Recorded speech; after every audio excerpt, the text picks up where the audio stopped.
It's the Powerhouse Woman Show. You're a powerhouse woman, successful, accomplished, but you know the time has come for something else. To pivot, make a shift, or do what you've been putting off for a long time. I'm Monica Pierre, a media entrepreneur, Emmy Award-winning journalist and coach, and I'm on a mission to help you figure out your path forward and create powerful new stories about your life and legacy. There's more ahead. Time to do the greatest work of your life. The Powerhouse Woman Show is sponsored by Fidelity Bank Power, potential of women entrepreneurs realized, with more than 1,200 members. Fidelity Power, believing in the power of you.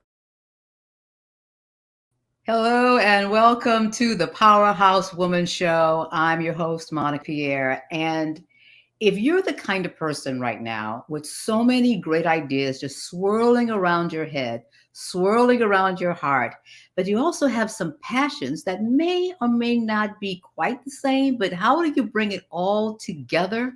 Well, that's what we're going to talk about, taking passion and talent and drive and persistence and making something out of it and putting it out into the world. We are joined by the incredible one who has done something that's so amazing. We're joined by Mari Brisco, owner of Passport Polish. And yes, polish as in nail polish. And she has built, as an entrepreneur, she's gone from a psychology major to an absolute phenomenal entrepreneur, and she's married the passion she has for travel with nail polish. We want to welcome you, first of all, Mari, to the Powerhouse Woman Show. Thank you so much for having me. Oh, what a pleasure. I was on a panel, moderated a panel, and you were one of the guest speakers. And I'm going, what? This powerhouse woman is in our backyard, and Yes. she has a global brand.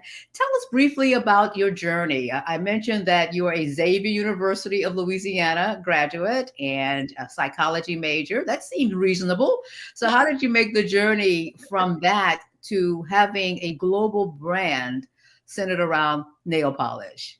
Yes. So, like you said, I graduated from Xavier with a degree in psychology. I went on to grad school to get a master's in educational psychology. And from there, I started working as a psychometrist, which is someone that does psych evals on adults and children. And I just wasn't feeling as fulfilled at work. Helping people is really great, in the field of psychology. But at the same time, is there's so much red tape and everything when it comes to administration and stuff at the hospital. So I felt like I couldn't move up anywhere at work. And then I went to go see one of my friends speak at New Orleans Entrepreneur Week. And from there, I just got inspired and I was like, what can I do on my own? Like, what can I do? And I had just come back from a vacation. So I'm sitting there looking through pictures at 3 in the morning one day when I couldn't sleep. And, all my pictures I see, before I go, I always get my vacation nails and I always take a picture with my passport. So I was like, okay, well, you know what? I'm going to make nail polish and base it off of all my travels. So I go to sleep and then I wake up and I'm like, girl, you have no idea how to make nail polish. Like, what are you thinking? So from there, I started to research, okay, well, how does one even make nail polish? How does this even happen? So I researched, then found out, I could become a cosmetic chemist, take my courses and everything for that. So I completed that program.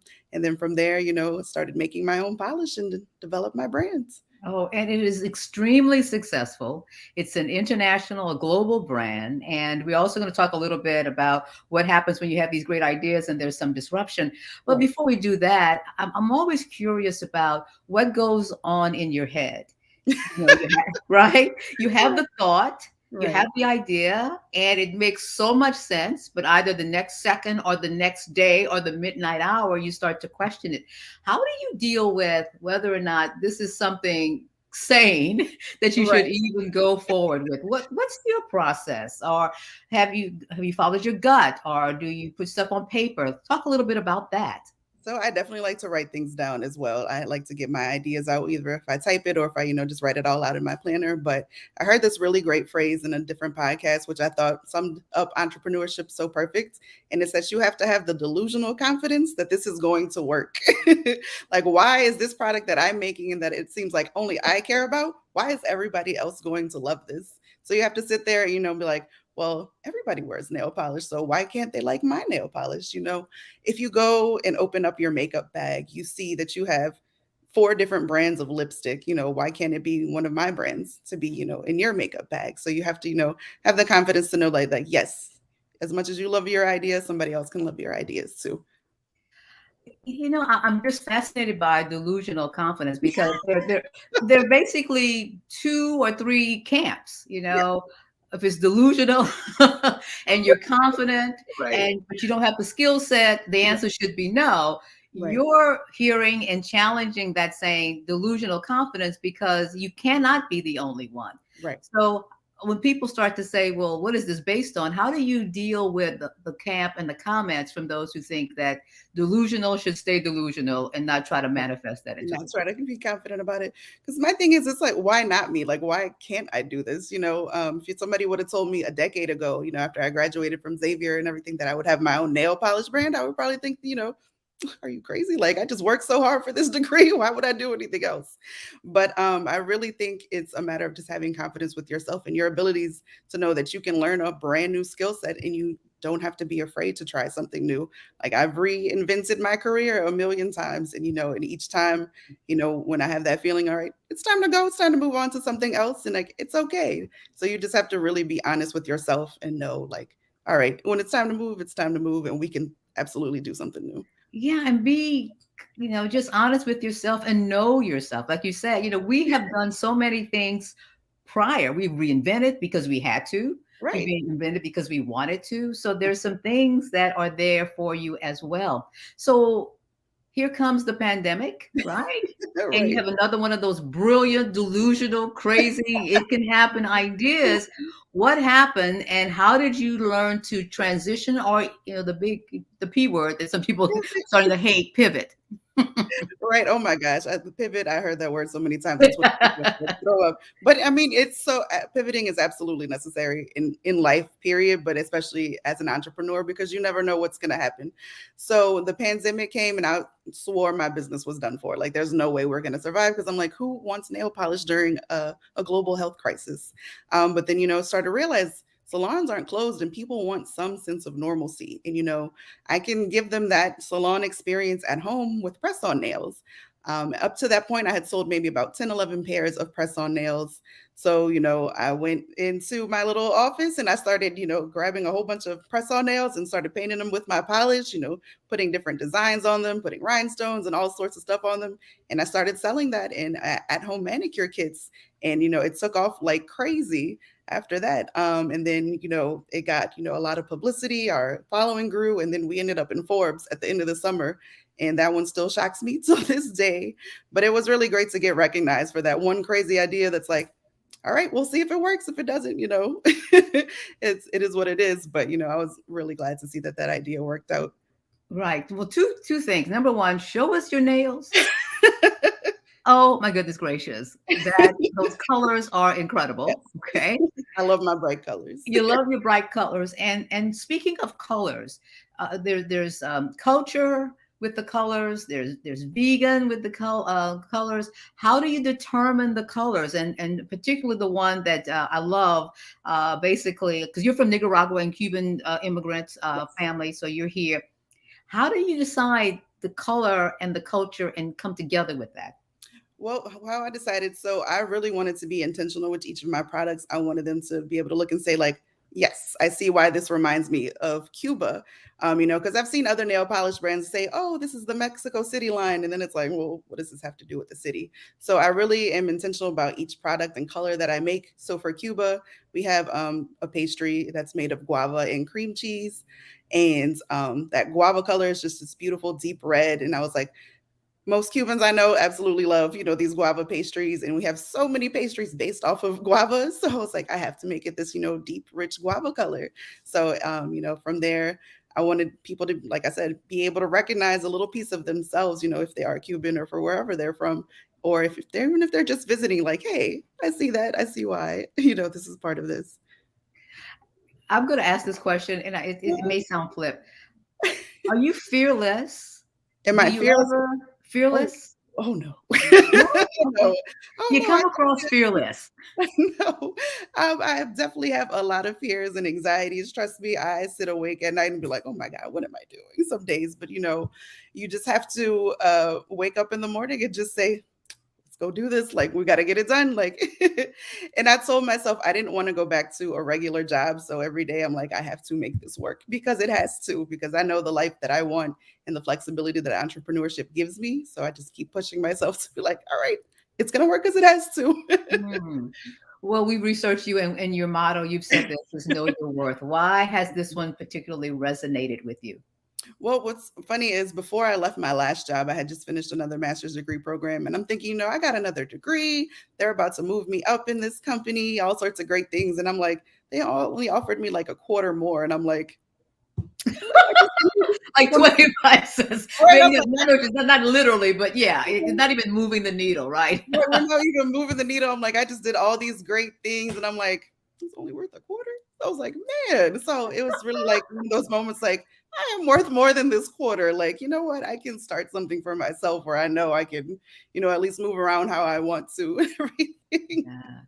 Well, you are speaking to someone today, or someone who's going to be watching the show. And actually, you're speaking to me. And I'm going to be bolder and put it out there. I mean, I have helped so many people with their dreams. Right. Yeah. Oh, I totally get what you're saying.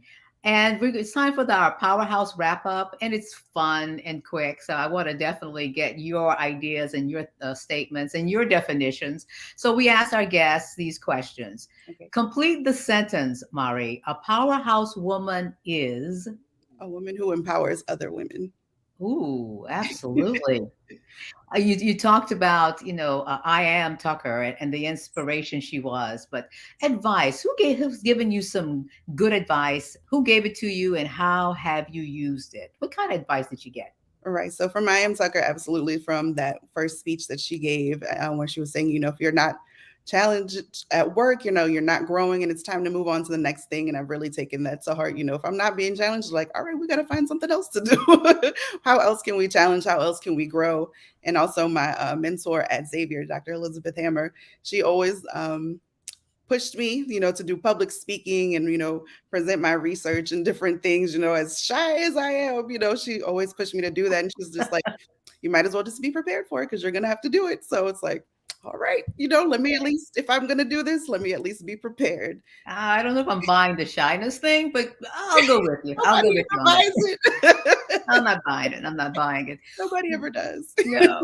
But what's your advice to other powerhouse women?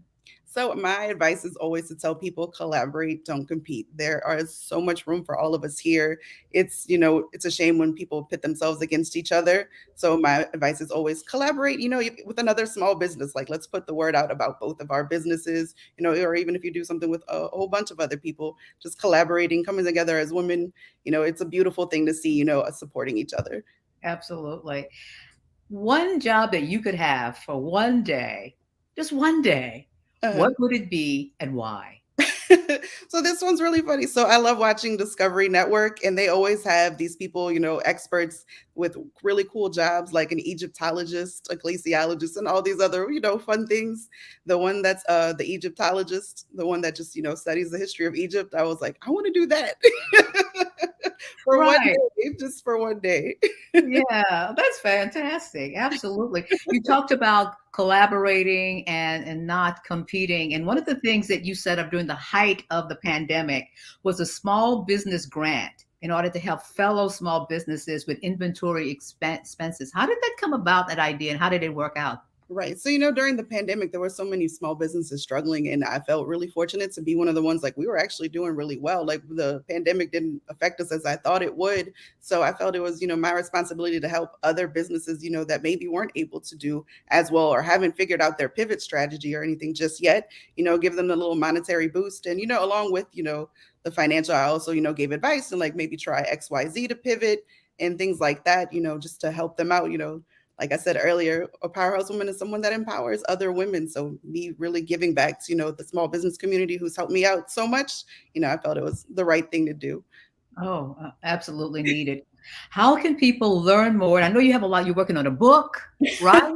Yes, You have an idea for a warehouse? I mean, do you ever sleep? do I ever sleep? No, my husband can tell you I never sleep because he usually finds me at like 2 in the morning, like, why aren't you sleeping? It's my mind is always turning with different ideas. Some of them are good, some of them aren't so good, but I try to take the ones that I can really see myself doing and pushing through with those. But yes, I'm absolutely working on a whole bunch of different things. Like I mentioned earlier, I have a private label division where I help other women, launch their businesses as well. My book, I want to write about people's nails experiences, from all across the world and stuff. So yeah, we have a lot of things in the works. Oh my goodness. I always remember my mom because she passed away 6 months ago. Mhm. But everybody, we lived in the country, sharecroppers the whole night, but she always did her nails. Yes. And at the end, she always wanted them a little pointy. uh, That's fashionable now, it right? That was like is, it is. 780 years. But that she always took great care of her hands, even though she had the hands of a worker and the hands Right, of a sharecropper. They were right, always so beautiful as well. right. Oh, how can people follow you? What's the You can, best way? I'm sure on social. So yes, what's you the can find address? me on Instagram and TikTok at the Passport Polish, and also you can follow us on our website, passportpolish.com. Oh, well, you haven't, there's no excuse to marry these passions for traveling and passions for nail or whatever it is in your case, though. So don't keep putting it off. Thank you so much for being with us today. Not a problem. Thank you so much for having me. Okay, stand by. Well, that's our show for today. And I sincerely hope that if you've just been putting it off, if you are just feeling kind of like out there, but you don't know if it can happen, have that delusional confidence that Mari talked about. And you never absolutely don't know. And the world needs your great idea. The world needs you as well. We'll talk next time. Join us again for the Powerhouse Woman Show.